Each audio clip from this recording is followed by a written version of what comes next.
Há exatamente um ano, pouca gente conhecia este nome. Cláudia Lecim Rodrigues. Uma jovem nascida e criada em Ipanema. 16 de julho era a véspera do aniversário de Cláudia. Hoje, um ano depois, o nome de Cláudia está em todas as cidades do Brasil como símbolo de uma campanha de alerta contra os tóxicos. Que todos os pais dessa cidade jamais se esqueçam desse nome, diz a mensagem. Cláudia Lecim Rodrigues foi vítima de um dos crimes mais brutais da crônica policial brasileira. O corpo de Cláudia foi encontrado na manhã de segunda-feira, 25 de julho de 1977, nos penhascos da Avenida Niemeyer, na Barra da Tijuca, no Rio. Ela estava nua. Um fio de arame em volta do pescoço prendia uma sacola com pedras para afundar o corpo. Cláudia tinha participado de uma festinha de embalo sábado no apartamento de Michel Frank. Várias pessoas passaram por lá, mas 3 acabaram sendo as principais personagens dessa tragédia. Cláudia, a vítima. Michel Frank e Jorge Kur, acusados pelo promotor da morte de Cláudia e acusados também de tentar esconder o corpo. Os dois jamais confessaram a autoria do crime. E até aqui, sempre trocaram acusações, jogando no outro a culpa maior da tragédia. O cabeleireiro Jorge Kur está preso no Rio desde setembro do ano passado. O outro acusado, Michel Frank, fugiu do Brasil logo depois do crime. Teve medo de enfrentar a justiça brasileira. Ele se valeu da dupla cidadania. É brasileiro porque nasceu aqui e suíço porque é filho de pai suíço e foi morar na Suíça. Desde que foi acusado da morte de Cláudia, Michel Frank nunca falou à televisão. Esta semana, o repórter Odilon Coutinho foi à Suíça e conseguiu entrevistar Michel. Michel Frank somente concordou em falar depois da promessa de que o lugar onde ele vive e trabalha aqui na Suíça não seria revelado. Ele disse que o local do encontro só seria conhecido pelos jornalistas através de um telefonema, 10 minutos antes. Michel veio só, estava nervoso. No carro ele indicou o percurso, trocou algumas palavras e disse que chegou à Suíça no dia 6 de setembro do ano passado, depois de atravessar a fronteira Brasil-Argentina como qualquer turista. Foi morar em Zurique, numa casa na rua Limatstrasse. Uma semana mais tarde, resolveu se internar em Burghölzli, uma clínica psiquiátrica, e lá ficou 18 dias desintoxicando-se. Desde então, segundo ele, nunca mais tomou drogas. Hoje, quase um ano depois que saiu do Brasil, mesmo tendo passado 62 dias na prisão distrital de Zurique, Michel está 8 quilos mais gordo e surgiram alguns fios de cabelos brancos. Num parque público junto ao Lago Le Mans, ele por fim concordou em contar tudo. Quando você chegou aqui, você foi para uma clínica?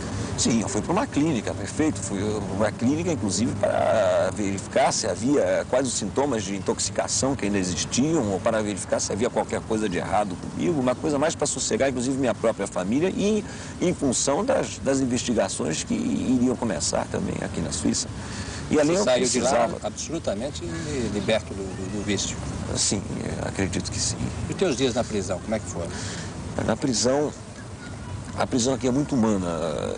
Os guardas, por exemplo, lhe tratam de senhor. Uma vez eu fui algemado uma vez e ainda por engano, e o guarda ainda me pediu desculpas depois. Michel Frank, você matou Cláudia Lecim Rodrigues? Não, eu não matei Cláudia Lecim Rodrigues. O Kur não matou Cláudia Lecim Rodrigues. Ninguém matou Cláudia Lecim Rodrigues. Cláudia morreu de morte natural, infelizmente, devido a uma dose letal de cocaína. Mas ninguém matou Cláudia Lecim Rodrigues. Ninguém matou Cláudia. Se ninguém matou, como ela morreu? Eu gostaria de... É um assunto que me constrange muito de falar sobre isso, se você não insistisse. Mas eu estou insistindo. Cláudia morreu da forma que eu descrevi nos atos do processo. Ela teve uma crise de repente. Ela estava... Eu queria que você descrevesse essa crise. Na posição sentada, ela de repente caiu para trás. O corpo em convulsões, principalmente a parte superior do corpo. A boca fechada, os olhos esbugalhados. Tudo tremendo. E quando eu vi isso, eu pensei... primeiro eu pensei no ataque epilético, como a gente vê no cinema, como a gente lê nos livros. E a primeira reação, num caso desse, é sempre verificar se a língua da pessoa não está obstruindo a respiração. Pelo menos foi a forma que eu concebi, aquilo que eu vi, a impressão que eu tive foi essa. Então, foi uma cena horrorosa, simplesmente. O corpo todo tremendo, eu me precipitei, dei uma bufetada no rosto de Cláudia, para ver se parava aquele tremor. O tremor deve ter durado, não sei, uns 20, 30 segundos. Depois ele parou, mas ela continuava com a boca fechada e eu via que ela não estava respirando. Então eu tentei, fiz aquele esforço desesperado para abrir a boca dela, para tentar tirar a língua para fora. E enquanto isso, o Cu tentava fazer a respiração artificial na Cláudia, empurrando os pulmões, pressionando os pulmões, exatamente como eu descrevi. Eu não posso descrever isso com mais detalhes do que isso. Nesse momento, quem estava no quarto? Você, Cláudia e Cu? Sim, exatamente. Veja bem, quanto tempo levou da morte de Cláudia até vocês levarem o corpo para a praia? Isso também está nos atos do processo. Depois eu calculei aproximadamente 14 horas, mais ou menos. Você descreve nos autos que vocês colocaram o corpo numa mala. Difícil de se entender que um corpo possa caber numa mala. Bom, mas eu acho que a descrição que eu dou nos atos é bastante clara. Eu nunca declarei em nenhum momento que nós colocamos um corpo na mala e que nós fechamos a mala. O corpo foi colocado. Olha, sinceramente, falar sobre isso é uma coisa que... Enfim, o corpo foi colocado na mala e a mala não fechou, é lógico. E ficava sobressaindo. E foi dessa forma que nós transportamos. Ora, se você não matou a Cláudia, se o Cu não matou a Cláudia, por que então transportar o corpo? Por que ocultar o corpo?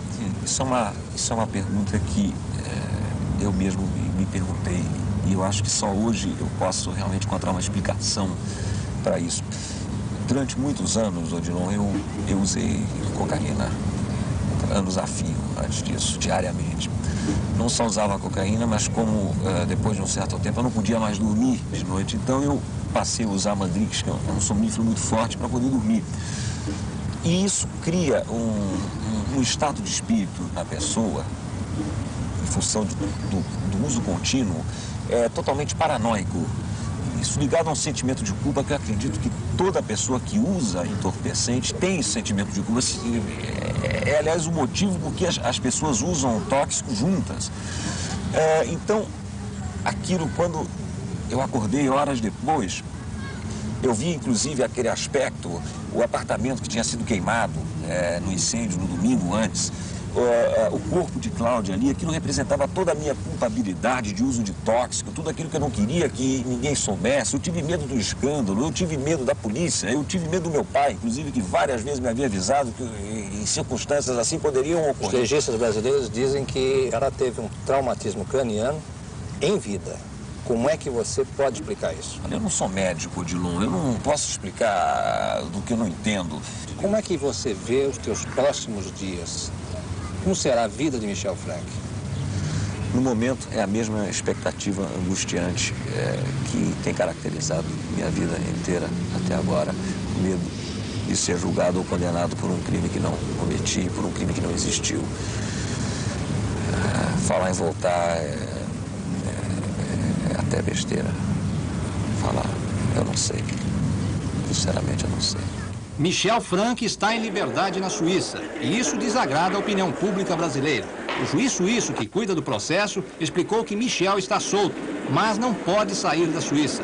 O passaporte dele está com a justiça e se ele fugir, será preso pela Polícia Internacional. O juiz acha que só havia um motivo forte para que Michel continuasse preso. Era o sigilo nas investigações, já quebrado pela imprensa. Michel Frank não conta a ninguém onde mora e trabalha. Depois da entrevista, Michel pegou um trem, levando com ele a sua nova versão da tragédia de Cláudia.